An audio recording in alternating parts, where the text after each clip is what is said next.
Selamat pagi Bapak Ibu Saudara yang diberkati oleh Tuhan.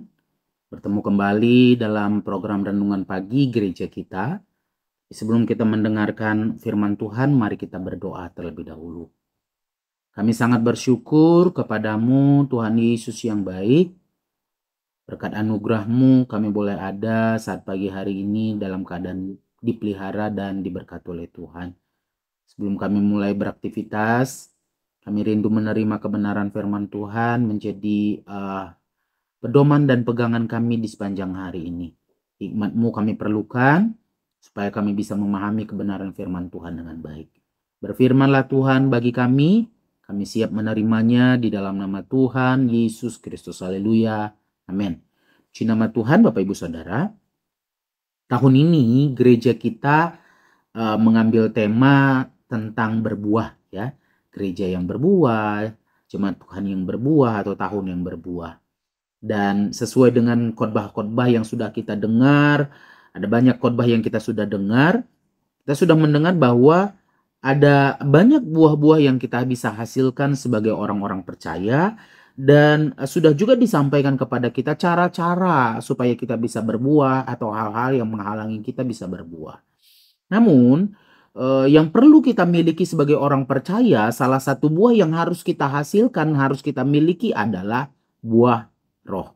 Di dalam Galatia 5 ayat yang ke-22, tetapi buah roh adalah kasih, sukacita, kesabaran, kemurahan, ya, kebaikan, kesetiaan, damai sejahtera, penguasaan diri. Ada 9 rasa dari buah roh ini. Dan salah satu diantaranya adalah kemurahan. Dan kemarin kita sudah mendengar tentang khotbah kemurahan hati dalam hal memberi. Karena Bapak Ibu Saudara yang diberkati Tuhan, kemurahan ini identik dengan hal-hal yang terlihat dari tingkah laku atau perbuatan kita. Lewat kita memberi perhatian kepada orang lain, baik dalam bentuk tenaga, baik dalam bentuk waktu, dalam bentuk pikiran, atau bahkan materi yang bisa kita berikan kepada orang lain. Dan pada saat pagi hari ini kita akan melihat tentang tema yang lain dari kemurahan hati ini. Mari kita baca di dalam Matius pasal yang ke-5 ayat yang ke-7. Matius 5 ayat yang ke-7 begini firman Tuhan. Berbahagialah orang yang murah hatinya, karena mereka akan beroleh kemurahan. Kalau kita lihat di dalam pasal yang ke-5 sampai dengan pasal yang ke-7 adalah serangkaian khotbah di bukit yang disampaikan oleh Yesus bagi orang-orang yang mengikuti Dia pada waktu itu. Dan khususnya dari ayat yang ke-3 sampai dengan ayat yang ke-12 ada cara berbicara atau cara penyampaian yang disampaikan oleh Yesus menurut saya berbeda. Karena penulisan ini, cara penyampaian ini seperti penyampaian pada iklan sebuah produk. Kenapa saya katakan seperti itu? Kalau kita lihat di media sosial, maka kita akan melihat bahwa ketika ada produk yang mau disampaikan atau diiklankan, maka akan disampaikan kebaikan-kebaikan, sisi positif, sisi baik dari produk tersebut, supaya orang-orang yang mendengar, melihat produk ini tertarik untuk memilikinya.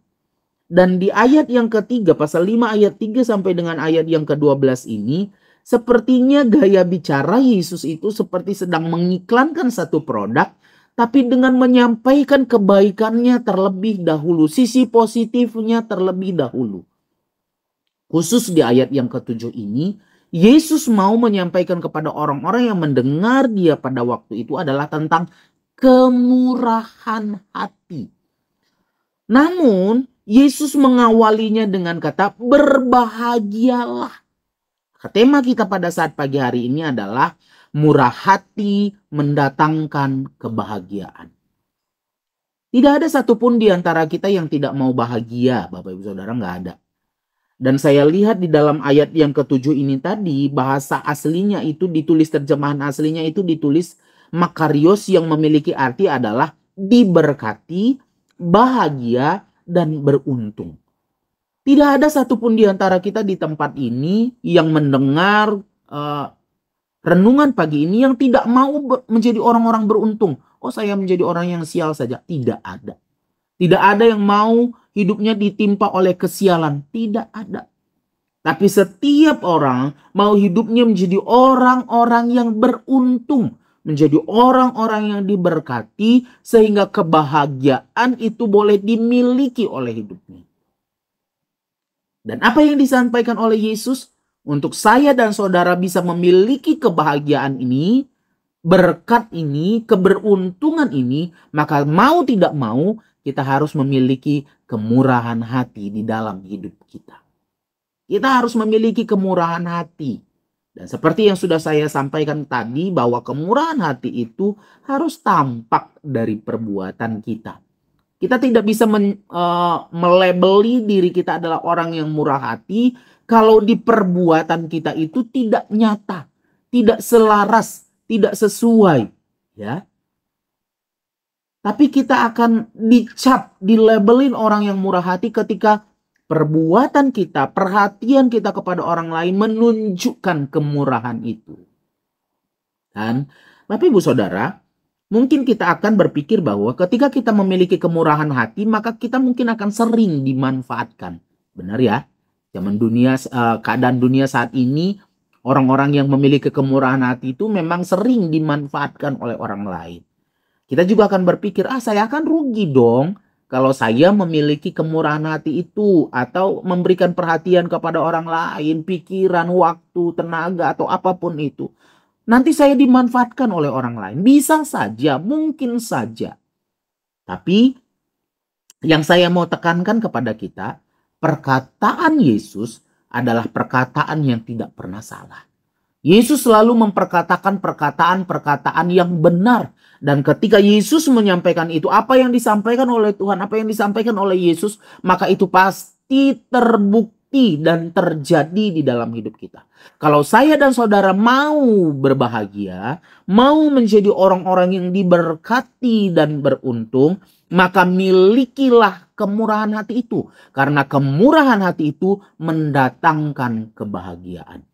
Ketika saya dan saudara memiliki kemurahan hati, itu sama saja kita sedang menabur di dalam Tuhan. Dan apa yang dikatakan oleh tentang menabur ini, mari kita lihat di dalam Galatia pasal yang ke-6, ayat yang ke-7 berkata bahwa jangan sesat, Allah tidak membiarkan dirinya dipermainkan. Karena apa yang ditabur orang itu juga yang akan dituainya. Sebab barang siapa menabur dalam dagingnya, ia akan menuai kebinasaan dari dagingnya. Tetapi barang siapa menabur dari dalam roh, ia akan menuai hidup yang kekal dari roh itu. Ayat 9, dengar. Janganlah kita jemu-jemu berbuat baik. Karena apabila sudah datang waktunya, kita akan menuai jika kita tidak menjadi lemah. Ketika kita menabur di dalam Tuhan hal-hal yang baik, kemurahan hati kita tunjukkan kepada orang di dalam Tuhan, maka firman Tuhan berkata bahwa kita akan menuai yang baik juga. Apa yang kita kerjakan di dalam Tuhan? 1 Korintus 15 ayat 58 bahwa yang kita kerjakan di dalam Tuhan, kalau kita tetap teguh di dalam Tuhan, maka semua yang kita kerjakan, taburan-taburan yang kita taburkan ini, kemurahan-kemurahan hati yang kita tunjukkan ini tidak akan menjadi sia-sia. Ya, tidak akan pernah menjadi sia-sia. Tetapi seperti di dalam Matius 13 ayat 23, taburan kita itu kita berharap kita sedang menabur di tanah yang baik yang akan menghasilkan 30, 60, bahkan 100 kali ganda. Itu yang akan mendatangkan kembali kebahagiaan di dalam kehidupan kita. Makanya di dalam Matius pasal yang ke-5 tadi ayat yang ke-7 bahwa karena mereka akan beroleh kemurahan. Kita menunjukkan kemurahan hati bagi manusia, tapi hal yang kita dapat kembali adalah bisa saja kemurahan hati dari manusia dan ditambah kemurahan hati dari Tuhan. Kalau Tuhan sudah menunjukkan kemurahan hatinya, dan kemurahan hati yang ditunjukkan oleh Tuhan ini adalah berbicara tentang belas kasihan Tuhan. Saya dan saudara hidup dari belas kasihan Tuhan. Khususnya saya sering berdoa, setiap saya berdoa, saya hanya menunjukkan bahwa biarlah belas kasihan Tuhan itu terus menjadi milik saya. kemurahan hati Tuhan itu terus menjadi milik saya. Karena saya menyadari bisa saja saya berbuat hal-hal yang salah. Tapi kalau kemurahan hati, belas kasihan Tuhan itu terus Tuhan nyatakan, maka itu akan membuat kita terus mampu berdiri teguh di dalam Tuhan. Jadi Bapak Ibu Saudara, satu yang mau saya sampaikan adalah satu kebaikan atau kemurahan hati yang kita bagikan kepada orang akan selalu menemukan jalan kembali kepada kita. Bukan harus dari orang yang kita tolong, tetapi bisa saja dari orang lain. Dan yang paling penting adalah kita menerima belas kasihan dari Tuhan. Puji nama Tuhan, jadilah orang-orang yang berbahagia dengan menunjukkan kemurahan hati di dalam hidupmu. Mari kita berdoa. Terima kasih untuk kebenaran firman Tuhan yang sudah kami dengar pagi hari ini. Biarlah kebenaran firman Tuhan ini boleh menjadi bagian kami dan kami boleh menerapkannya dalam hidup kami. Beri kami kemampuan untuk melakukan kebenaran firman-Mu Tuhan. Dan pegang tangan kami di sepanjang hari ini, tuntun langkah-langkah kami. Biarlah Tuhan berjalan bersama-sama dengan kami. Dan jauhkan kami dari hal-hal yang tidak baik di dalam hidup kami di sepanjang hari ini. Terima kasih Bapa yang baik, ini menjadi doa kami. Kami sudah berdoa dengan penuh ucapan syukur. Dalam nama Tuhan Yesus Kristus. Haleluya. Amin. Selamat pagi, selamat beraktivitas. Tuhan Yesus memberkati.